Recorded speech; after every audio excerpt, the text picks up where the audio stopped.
All right, well, very good morning to everybody. Thank you for joining us for today's webinar on supporting communities affected by disaster, insights, challenges and tips.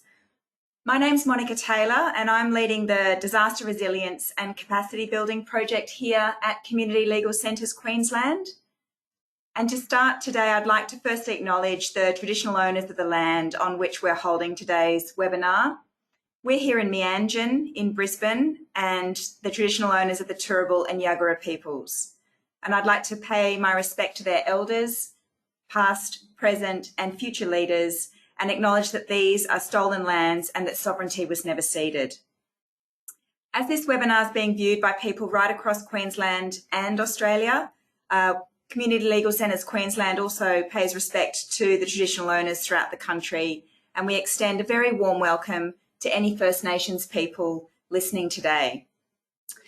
So disaster recovery legal work is a key aspect of community lawyering that will continue to develop as climate change increases in frequency and intensity in the coming years. But as a sector, we're only really starting to understand what works in delivering disaster legal help. And so this morning, I'm really delighted to welcome Dr. Kate Brady from the University of Melbourne and the Australian Red Cross, who's going to be taking us through some information about how disasters affect individuals and communities and how that in turn can affect the work of community legal centres. So this session is going to look at impacts, the need for service coordination and communication challenges. I first came across Kate through her academic work and then her brilliant ABC podcast that she hosts called After the Disaster. Her expertise on collective trauma, risk and resilience is internationally recognised. So before I hand over to Kate, I just want to acknowledge her work and thank her very much for sharing both her time and knowledge to assist us to deepen our understanding about disaster recovery this morning. But before I hand over to Kate, I'll just run through some quick housekeeping for us all. Today's webinar is being recorded and we're going to have that recording available to download later today or tomorrow.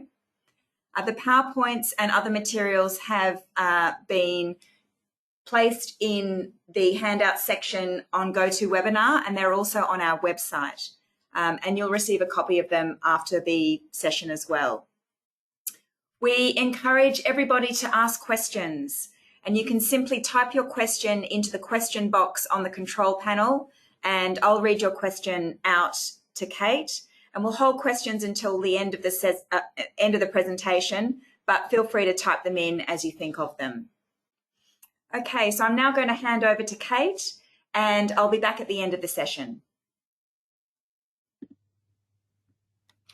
Hi everyone, my name's Kate Brady. I have been trying frantically to hide my Mac doc while the introduction was happening because I know that when I share my screen normally people freak out about the number of unread emails that I have sitting there, and I'm sorry if I've made anyone uncomfortable to start with, but I cannot make it go away. So here we are, we're all just going to have to cope.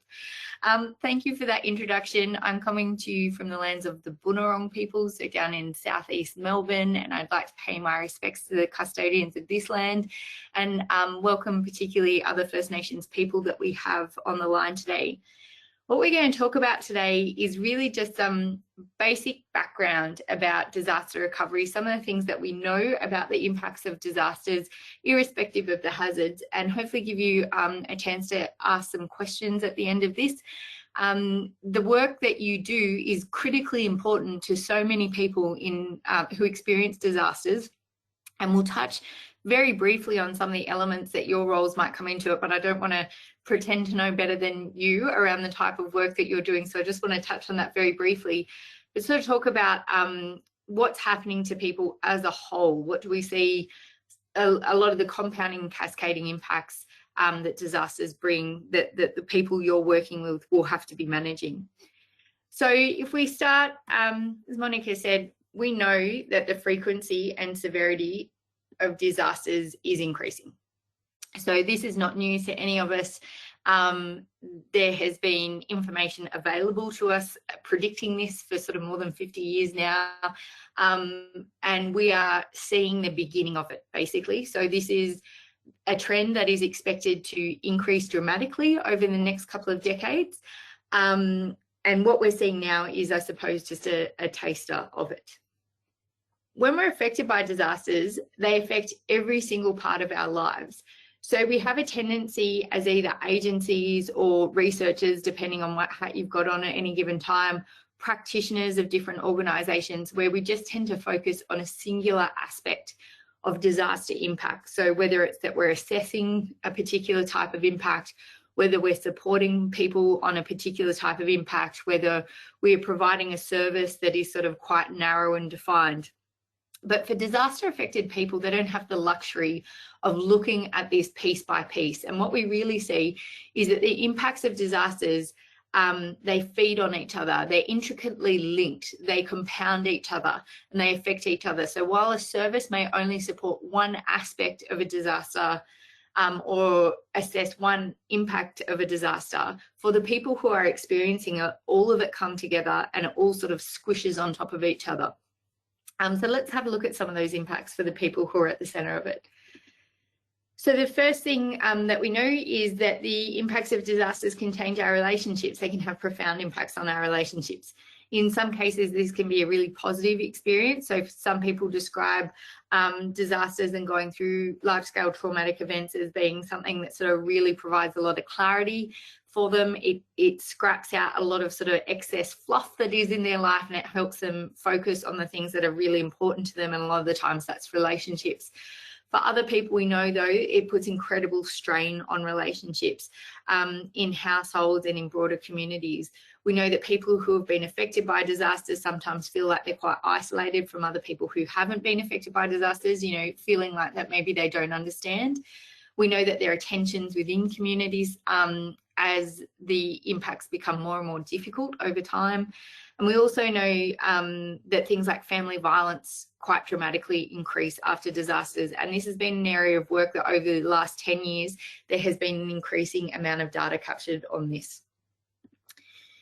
We know that disasters reduce people's capacity to do the things that they like to do. So those things that make life worth living, life enjoyable, all of a sudden become really difficult to do. And part of that is because of time constraints on people affected by disasters who are managing so much often. You know, they go from having very busy lives before a disaster to then adding an entirely huge overlay.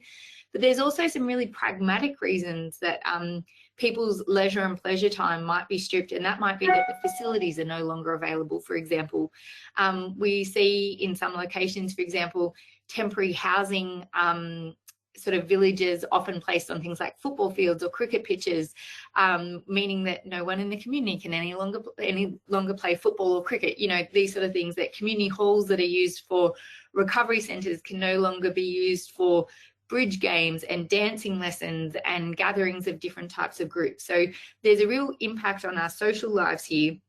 And this is a really important thing. Sometimes it's sort of seen as quite a frivolous sort of thing to talk about, but this is really, really important, because when people are experiencing protracted stress, the type of stress that goes through their bodies and into their brains, one of the things that we know helps settle that and helps people re-regulate that is around being able to do things that they enjoy and find pleasurable and relaxing. And so being able to have having a reduction in that can have a harmful impact for people.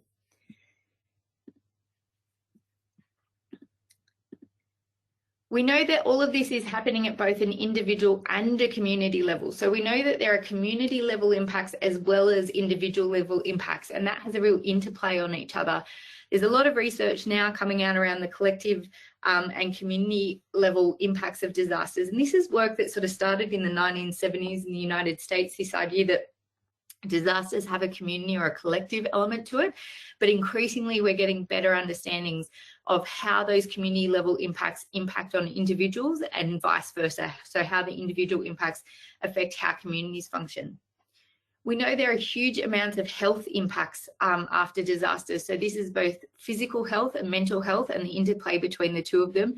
We've got increasingly good data on the mental health impacts of disasters. In fact, that's one of the areas after disasters that we know the most about. From a physiological perspective, we don't have as much information, but this is a growing field of research that we're getting better and better data on. We know that our homes are often impacted by disasters, and so it's a hallmark of a lot of different types of disasters, that there's property damage that can change dynamics of neighbourhoods, of communities. But we also know that there's it's not always a straight line. So one of the things that we're quite good at looking at is how many houses get lost as a result of a hazard event. So for example, a cyclone, a fire, a flood. What we're not so good at looking at is the migration of communities as a result of what sometimes gets called secondary housing loss. So for example, people who are renters, whose homes are not impacted by a disaster event, but all of a sudden find themselves out of a property a couple of months down the track because there's now an increased competition for housing, and people who are homeowners who have lost their homes often having insurance policies that mean that their rent will be covered, so rent going up in an area. So there's secondary housing issues as well as the primary housing issues. And we'll touch a bit on secondary and primary stresses in a second, but this is one of the characteristics of disasters, that quite often we're really good at mapping out those immediate primary impacts, so things like housing loss or people who are injured, or loss of facilities, things like that. But we're not so good all the time at mapping out and tracking those secondary stresses, so health impacts that come further down the line, housing impacts that come further down the line. We also know there's complexities in housing rebuilding often after disasters. There's complexity around buyback schemes. There's complexity around new housing codes, building codes. There's complexity around capacity for rebuilding, both in terms of finance and labour. So there's a whole range of complexities that go on there. We know that experiencing disasters impacts our access to both education and livelihoods. So we've got increasingly good data now from Australia showing educational impacts, particularly educational achievement impacts of disasters over the long term. And if you're interested in that work, I can point you in the direction of some research that's happened there. It's led out of the University of Melbourne. There's also some stuff that's come out of Queensland that is really good. And it's showing us that in the long term, we are seeing effects on educational achievement, which is not that surprising when we think about how long the disruptions in communities go for after disasters. And in terms of livelihoods, we know livelihoods are often impacted by highly disrupted events. One of the things that I suppose we've previously looked at more often is macroeconomic data. So looking at, for example, what are the impacts to, say, GDP after disasters? But we know that that's not always a really good example of a really good indicator of what's going on. And one of the reasons for that is because, to put it really bluntly, after disasters, we see winners and losers, which is an awful way to say it, isn't it? But we know that, for example, there is a lot of money poured into infrastructure, particularly what's referred to sometimes as grey infrastructure. So, roads, public amenities, things like that. And so there is money flowing into some industries, but there is money flowing out of other industries. There's some great work done by Deakin University a couple of years ago, looking at the microeconomic impacts of different industries following the Brisbane floods in 2011. I know that affected more areas than Brisbane, but they look specifically at Brisbane, and the 2009 Victorian bushfires. And what they found, really unsurprisingly, like this isn't news that will surprise many people, but it was really good to be able to see it, was that these changes affected people in precarious workforces. They affected women. They affected the casualised workforce more than they did men, particular industries, including, but especially construction, and people who were in sort of, I suppose, more thought economy type jobs where they had more flexibility in how their work was undertaken. And the last one that I wanted to touch on, and I mean, honestly, this is the one that I usually touch on first, but I wanted to spend a little bit more time on this because we're going to talk about communications in a second, but it's just the impact on our brains. So we know that, I know most of you have a lot of experience working with trauma-informed approaches because of the type of work that you do and the type of clients that you serve.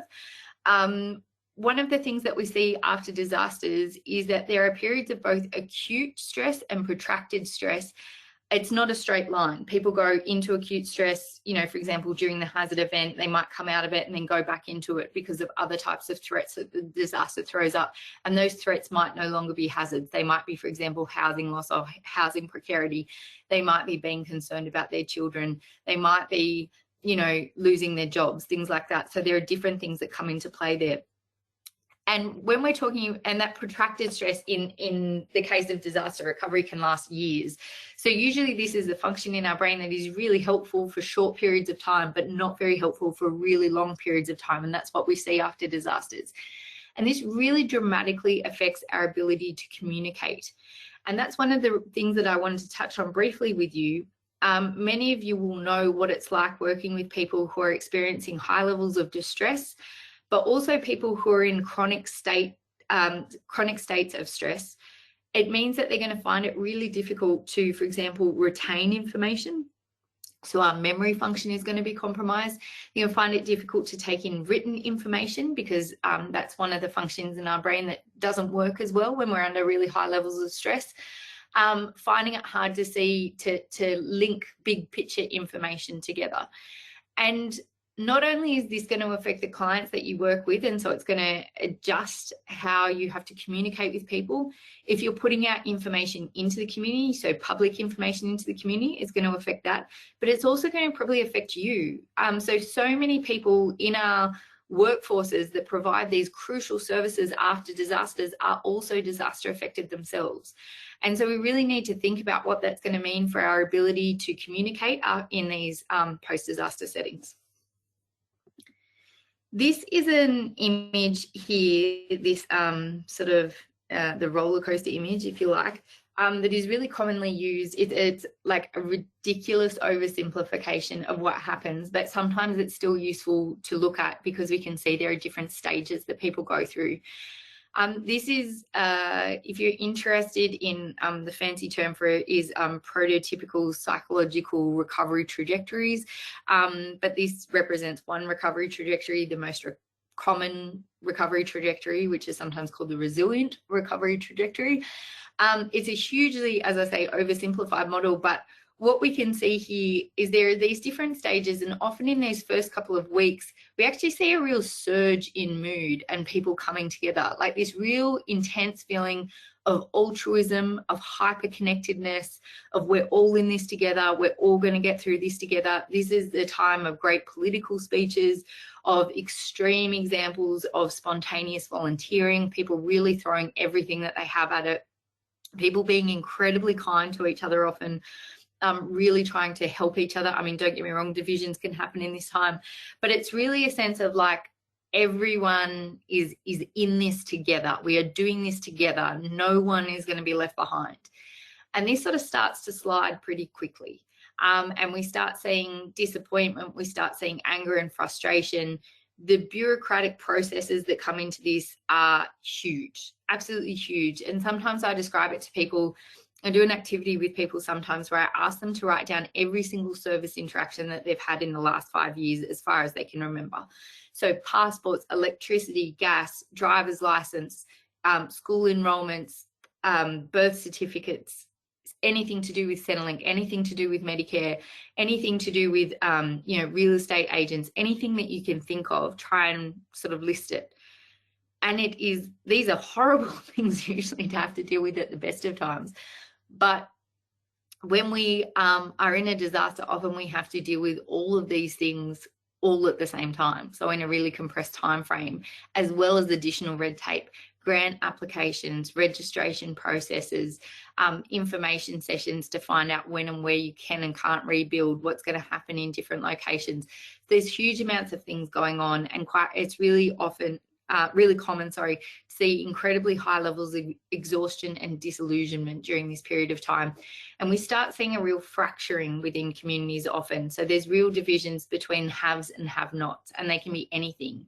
The people who got the grant, the people who didn't get the grant, the people on this side of the river, the people on that side of the river, the people in that local government area that have access to this, the people who don't, the people who whose homes were affected, the people whose homes weren't affected.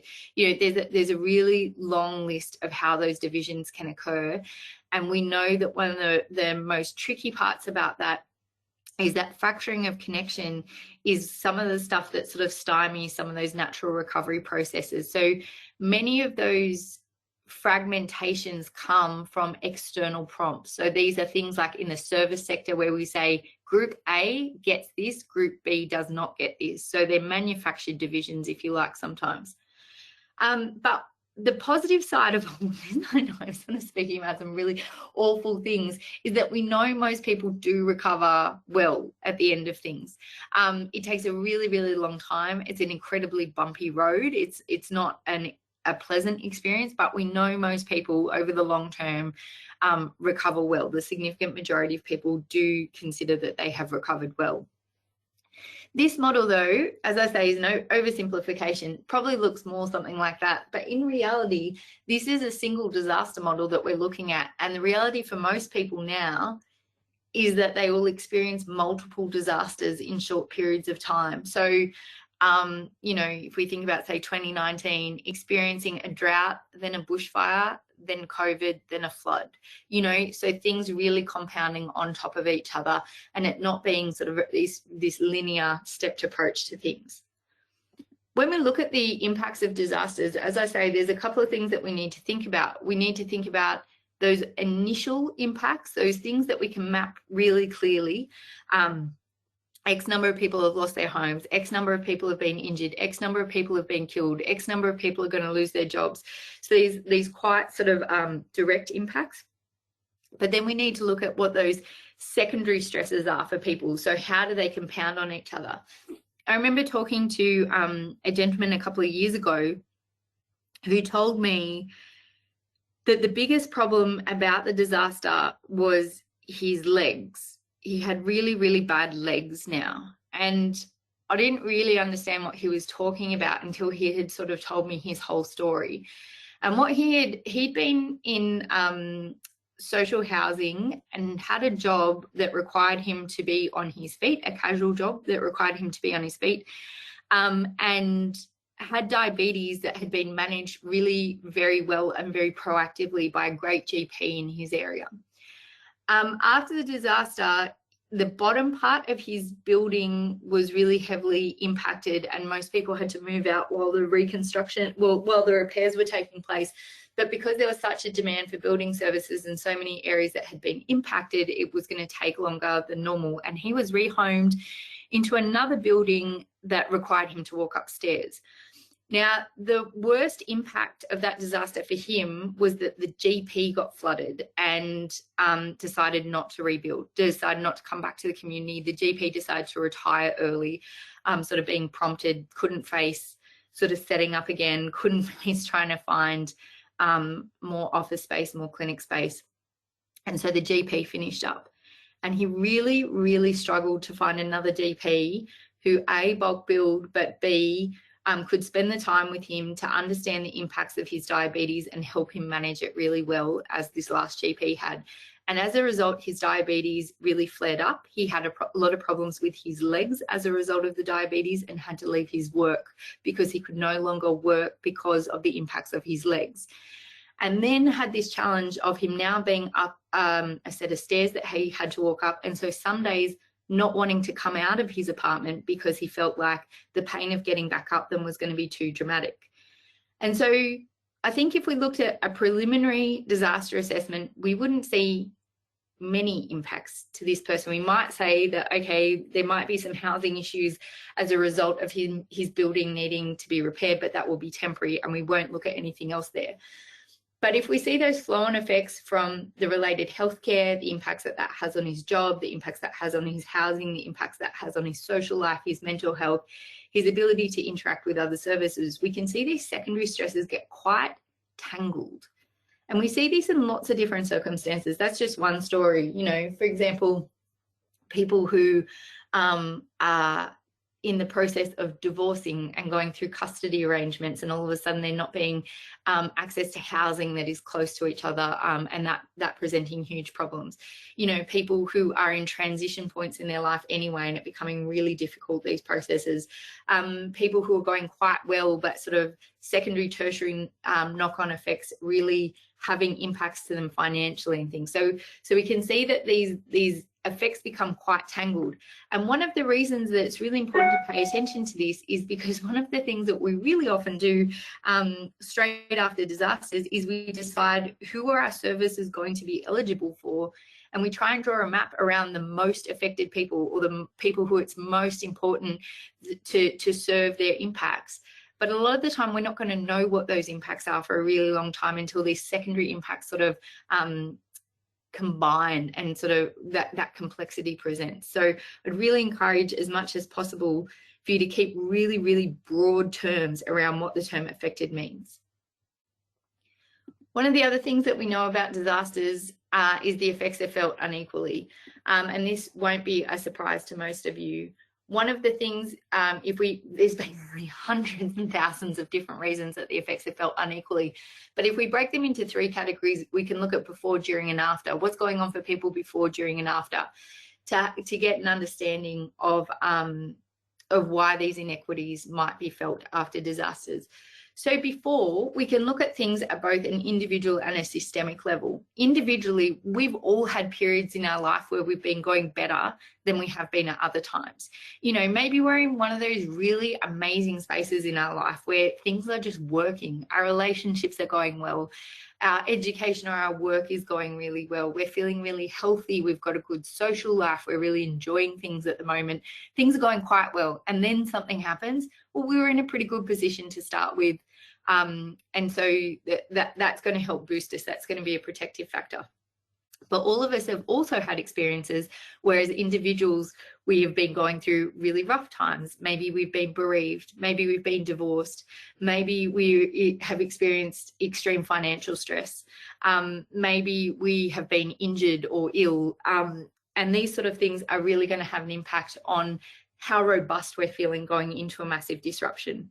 And then we have systemic issues, so that we know that people who experience systemic in unequal access to justice, unequal access to services, inequitable access to, you know, all sorts of resources are going to be in a worse position going into things, things like precarious housing, precarious jobs.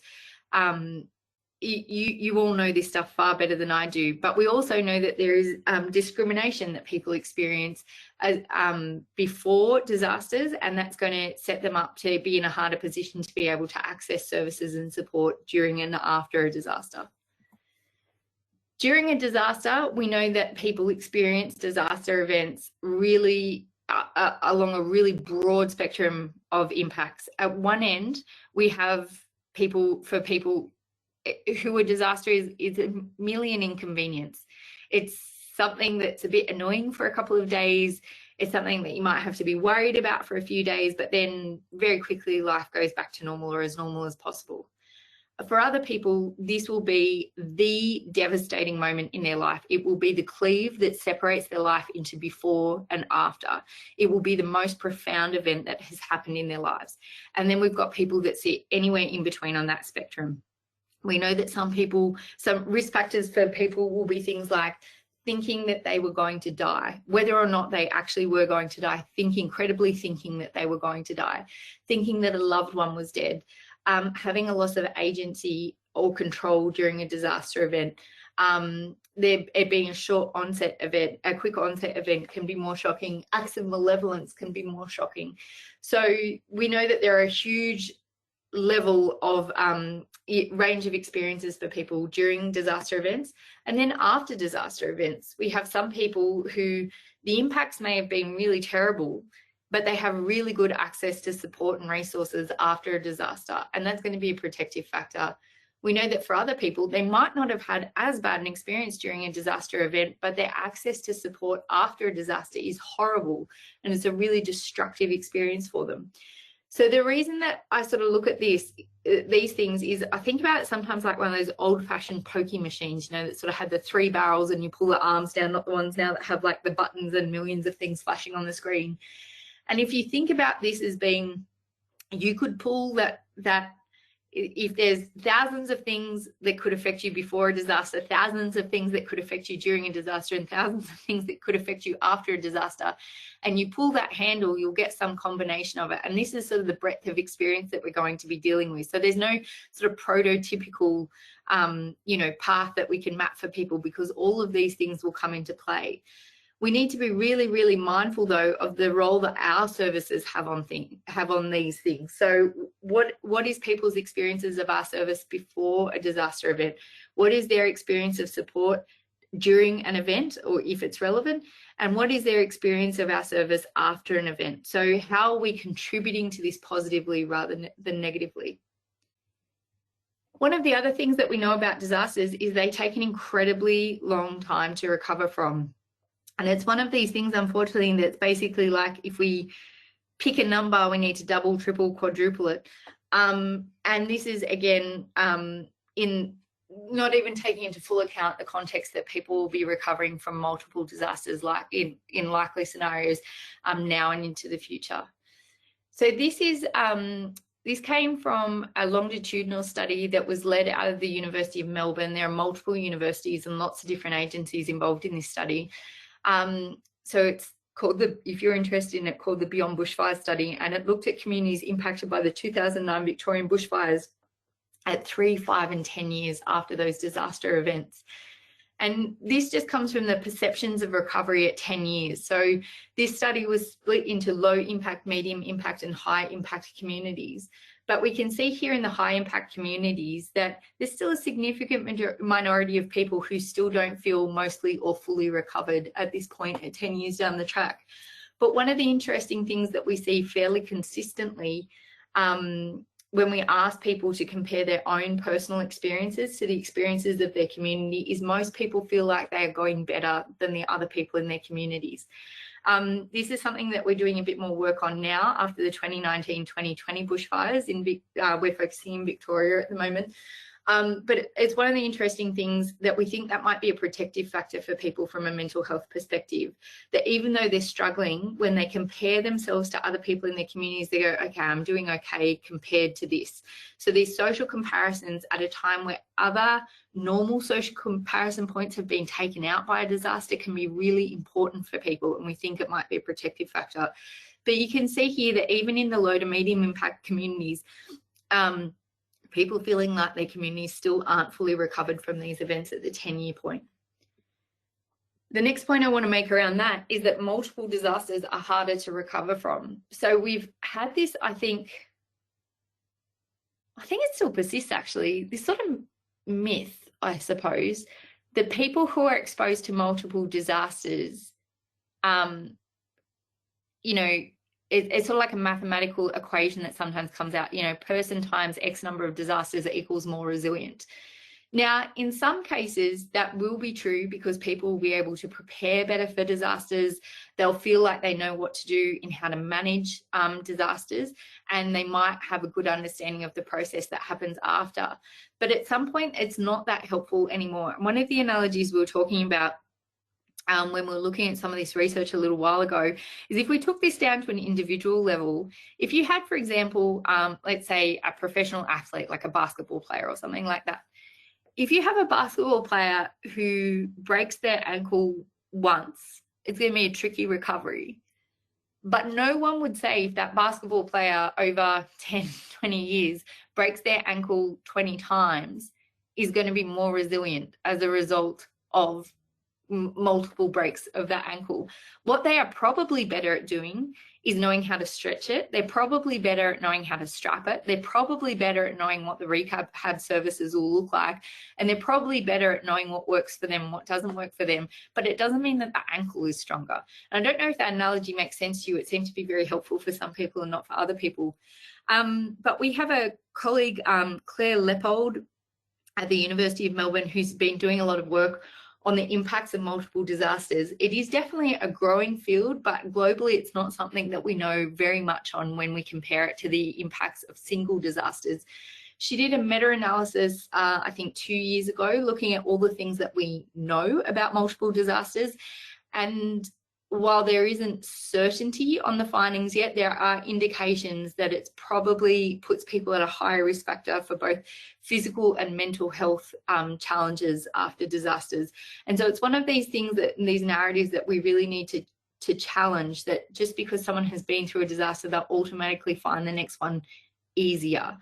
For some people, they might find it easier because they know how to navigate a process, but it doesn't mean that they are fully recovered from the impacts of the ones before, and they can compound. So if we're looking at some of the legal implications for people who are experiencing disasters, so let's say I don't want to try and pretend that I know your work better than you do, but some of the ones that I observe in my work where people need legal assistance, insurance is a huge one. Understanding how to navigate insurance, being able to challenge insurance, insurance rulings, things like that. Family violence, we know, is a big one. Financial issues, being able to navigate financial hardship. Family custody arrangements in light of changed circumstances, particularly when family violence is involved and housing loss is involved. Rental tenancy, so that secondary housing loss that I was talking about, or even primary housing loss where tenants are finding it hard to get repairs made on their homes after a disaster event, or getting sort of mitigation measures implemented. We see a lot of issues with rebuilding. In some disasters, there are criminal procedures and civil procedures depending on the event and the complexity of it. And we see class actions after different disaster events that I'm sure that you are all quite familiar with. I know we're doing questions at the end, but I just want to switch to some stuff around communicating in post-recovery settings. And I just wanted to check if anyone had any questions that they wanted me to clarify on any of that stuff that I've been through. If you pop it in the chat, Monica will be able to read it out for me, but otherwise we can do it at the end. There's no questions at the moment, Kate. Okay, sure. Okay, I just want to make sure that I'm staying on time so you all get out. I'm sure you all have lots of things that you've got to go and do. So if we're looking at communicating in post-disaster settings, I know that this is something that a lot of community legal services and a lot of different other organisations that can offer support try and do. They try and put out really good public information, particularly in the immediate stages after a disaster. And I just wanted to talk really briefly about some principles that you might find helpful to think about when you're undertaking communication activities. And when I'm talking about communication activities, I'm not talking here about one-on-one conversations with people. I'm talking about, say, public information you might be trying to put out, or promoting your services to people who have been affected by disasters. This information comes from a guide called Communicating in Recovery. It is published by the Australian Red Cross. It was first published in 2010. We've redone a revised version that came out about a year ago. But this has some really practical information in it. And the reason that it exists is because so many organisations and agencies talk about the fact that they had a really good comms strategy going before a disaster that doesn't work after a disaster. And there's a lot of confusion as to why it doesn't work. And so that sort of guide and the associated training, if you want to do it, really helps organisations try and plan for how they might need to alter their communication strategies after disasters. But here are just some general principles. And one of the things that I thought when I was sort of preparing these slides was, I feel really heartened with this audience actually, because these are things that organisations such as yourselves usually take really seriously anyway. And so I think in terms of any adjustments you would have to make, they're probably reasonably minor. And that's sort of obviously a broad brush statement. But in terms of some of the principles I put up, you'll see what I mean in a second.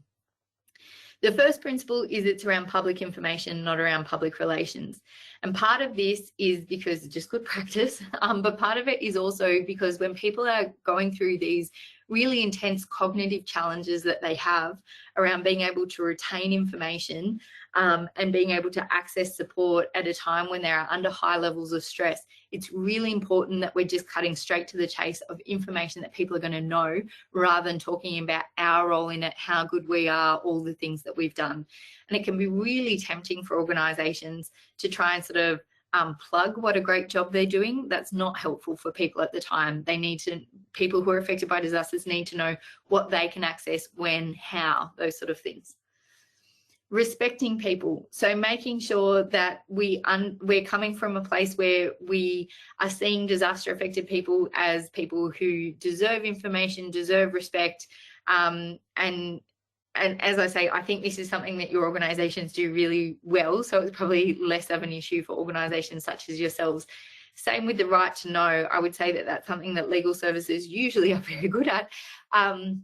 But we see this with some other agencies who withhold information, particularly until they feel like they are able to comprehensively answer any questions that might come out of something, rather than letting people know information when they have it and sort of managing that uncertainty as they go. The building on asset-based community development is a really important one. So asset-based community development basically just means go to people where they are and use the tools that they already use. So don't bring in new platforms, don't bring in new sort of publications, don't bring in new channels that people have to access. Instead, your organization should adapt to them. So if you are working in a community where, you know, if I can give an example, this is a really old example now, but Australian Red Cross used to have a ban on all staff using Facebook at work.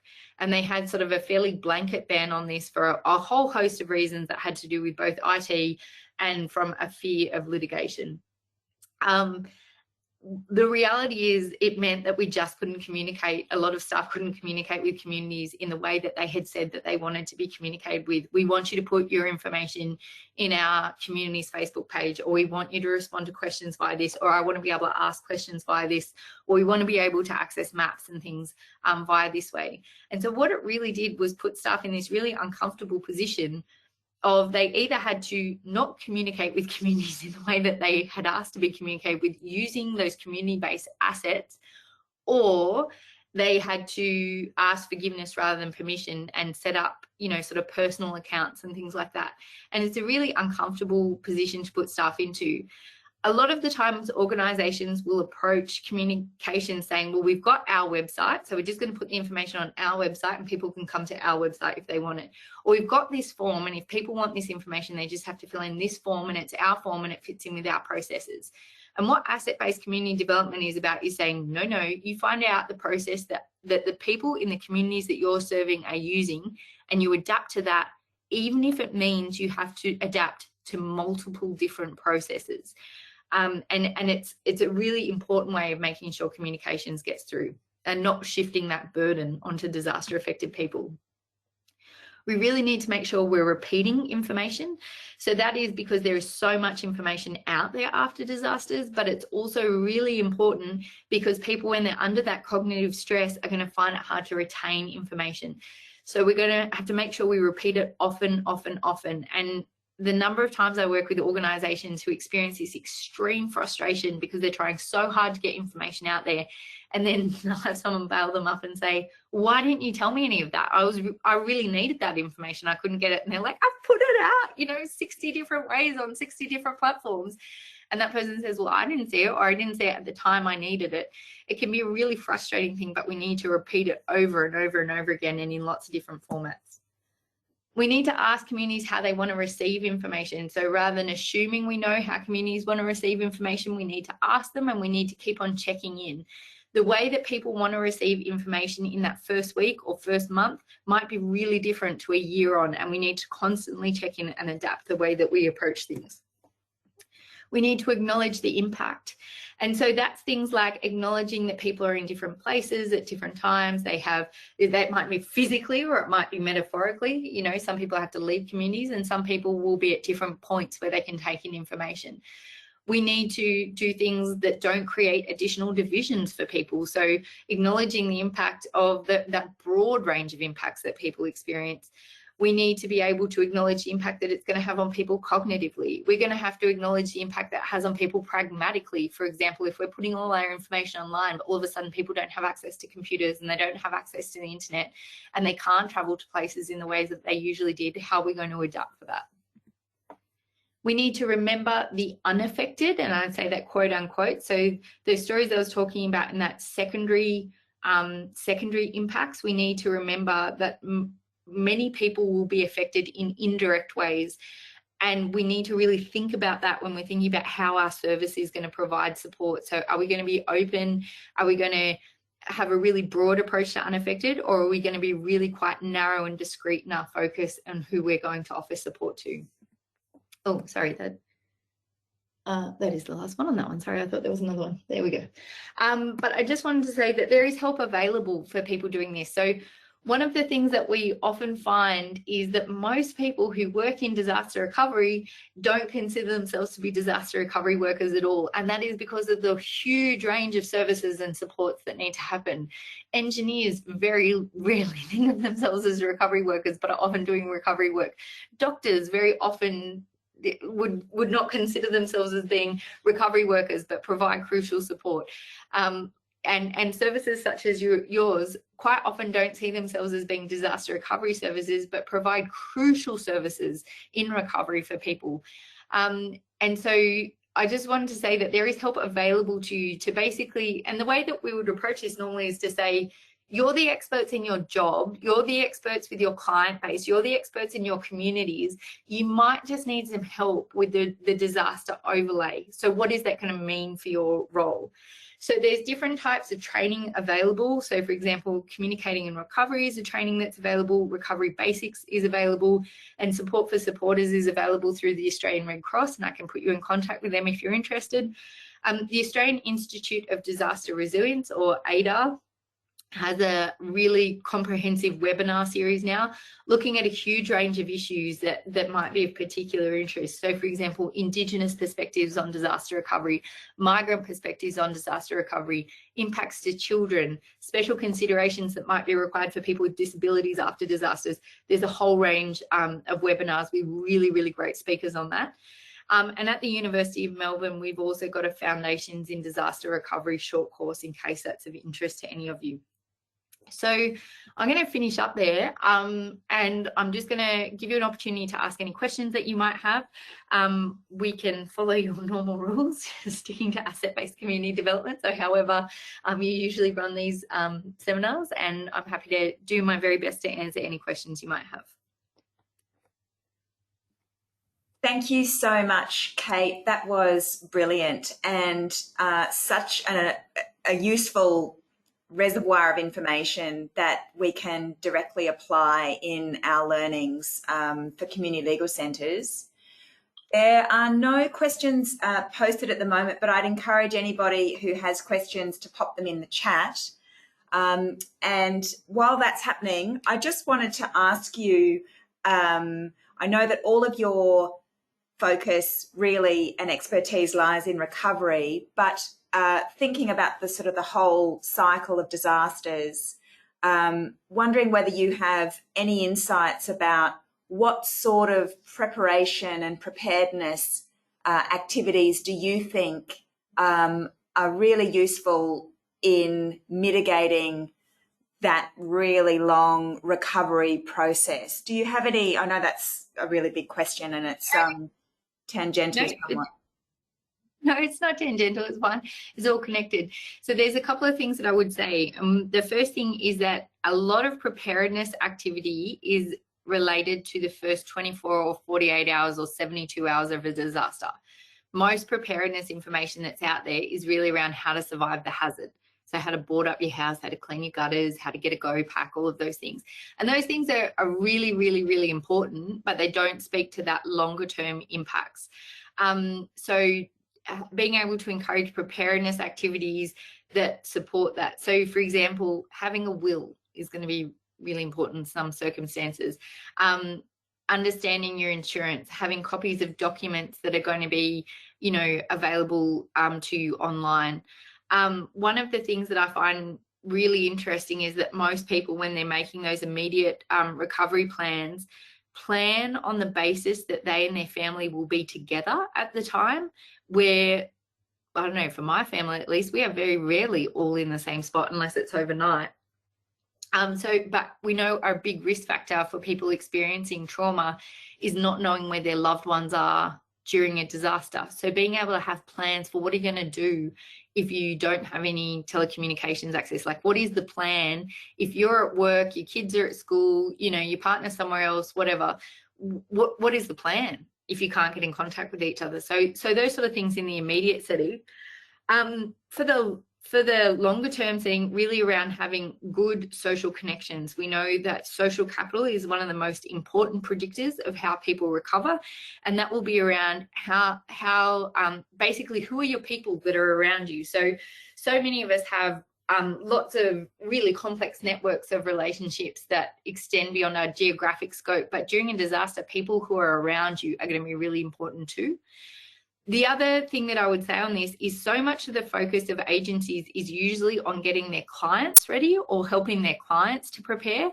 And so few organizations do the work for themselves.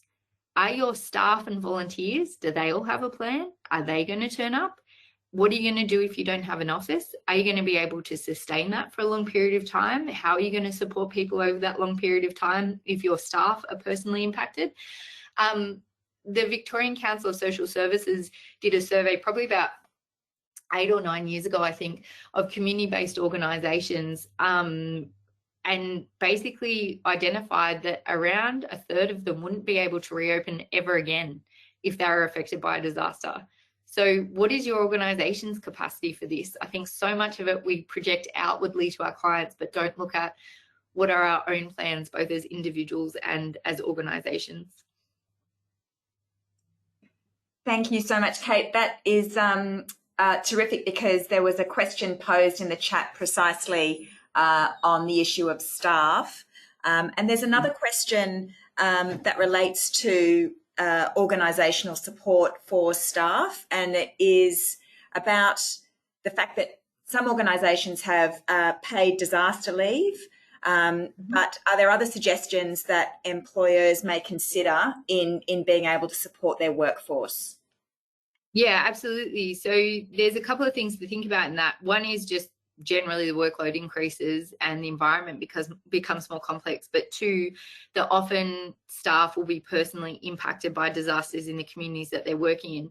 I direct you to this some great work that was done by a woman called Jolie Wills, who she's a psychologist. She used to work for New Zealand Red Cross. She headed up the psychosocial programs after the Christchurch earthquakes, but she was also personally impacted by those earthquakes, and she ended up doing a Churchill Fellowship looking at basically people who were affected by disasters but also working in disasters and what sort of support they needed. So her Churchill Fellowship report is available. If you type in Jolie Wills and go supporting the supporters, she has a whole range of things there. But some of the things that we see that are really important, both from the work of Jolie and others, are things like having increased flexibility in work for people who are managing both that personal and professional exposure to disasters. So that flexibility is going to be really needed. Having increased capacity to take breaks, whether that is paid or unpaid or sort of, modified hours and things like that. Being able to, I suppose, really proactively approach it with staff. So not to sort of wait for staff to come to you with a problem, but being able to really proactively say, hey, we know this is going to be a really big deal. So we want to look at how we can approach this and keep on coming back to it. What sort of support do you need? What else can we be doing? One of the things that I found in some research that I've done, it was an accidental finding in a study that I was looking at something else and we're about to publish on it now, but was that for some disaster, there seems to be a bit of a trend, and we only looked at a really small sample group in this, but the more I've been talking about with people, and it's definitely something that I've seen as a practitioner, is we see people who are affected by disasters and working it professionally absolutely throw their body, soul and guts into the work. Like they try and support people so desperately and so frenetically for a really extended period of time. And then they have sort of a bit of a crash from fatigue and exhaustion and trying to manage their own impacts. But one of the interesting things that we've seen is a lot of those people then move. So they leave the community. Basically, and the things that participants were telling us was it just got too much. Like it got to the point where I couldn't go down the street and just go to the supermarket. People were asking me questions about work when I was there. And even when I tried to dial it back, or even when I tried to resign from my role, I still couldn't get away from it. And so I left. And so what you're trying to do is help people avoid doing that if it's not something that they need to do. And that is through having that really proactive support and flexibility early on. Understanding this is not business as usual. You don't get to just draw a line in the sand as an organization and say, well, it's been 3 months and so we're going back to everything being normal, because it's not normal. This is a really long-term thing that you have to adjust for and plan for if you want to be able to retain your staff and your services. Yeah, that's great. Thank you. A great question in the chat and a comment as well. So just a comment in terms of prevention measures from Mark. We pursue law reform advocacy and community awareness raising around legal risks associated with disasters. But there's a question which we might close off on that I think is really important, and it relates to people after a disaster often having to make really big decisions quite quickly. For example, accepting an insurance cash settlement. And so in light of the comments and what we know about cognitive overload for a long time after an event, do you have any comments, Kate, about whether it's appropriate for people to be making these decisions quickly, whether there should be an opportunity to reconsider it later, and how we can support people in making these really, really huge consequential decisions? Yeah, it's a great question, and I think it's a perennial issue that doesn't have an easy answer to it. What I would say is that it's often trying to choose the least worst decision, right? Like it's not often that you get presented with this really amazing option on one hand and this really terrible one on the other one, so you go with the amazing one. I think wherever possible, pushing back to have more time to make decisions is important, because we know that people talk about, they reflect on their experiences quite differently, sort of a few months down the track to say a few weeks in or even further. And that podcast that Monica was referring to before, I always feel like quite awkward recommending people listen to it because I'm involved in it. But some of the people that we spoke to were just really, really, really amazing. And I'd really encourage you to listen to the episode about making decisions about whether or not to stay or to stay and rebuild or to relocate, because there's a couple of people we interviewed for that episode who really beautifully articulate how things change and how much time you might need. That said, though, pragmatically for some people, they have to make decisions really quickly because they don't have other options. You know, they don't have the luxury of sitting there and waiting and thinking, oh, I'll reconsider this in a few months. So I think a lot of the time, as with much of the work that you would be doing, it's trying to support people to make the best decision they can at the best they can with what they've got where they are. You know, Jolie that I was referring to earlier, she talked a lot about her insurance process and basically said she'd got to the point where she was so upset and so frustrated by the interactions that she was having with the insurance company and with the company that were doing her building repairs, that she ended up signing off on a bunch of repairs that weren't right. Like, they weren't fixed, their house wasn't fixed. It needed heaps more work, but she just could not bear one more phone call or one more fight, and so just signed it off. And she was like, 2 years later, in hindsight, I wouldn't have done that, but at the time I just didn't have the capacity to do anything else other than get out of it. So I think, you know, a lot of the times these aren't going to be perfect decisions, but wherever possible, having as much time as possible is going to help. Yeah, thank you. That's a really, really good note to wrap up on. So thank you so much, Kate, for, again, your time and your thoughts and sharing all of this information with us. Thank you also to our great audience for your wonderful questions and engagement. And before everyone goes, I just remind you to please complete, there'll be a feedback survey that pops up on your screen once the webinar's closed, and that'll help us to continually improve this webinar program. So that's it for this morning. Thank you again, Kate, and we hope to see everybody at the next webinar. Bye for now.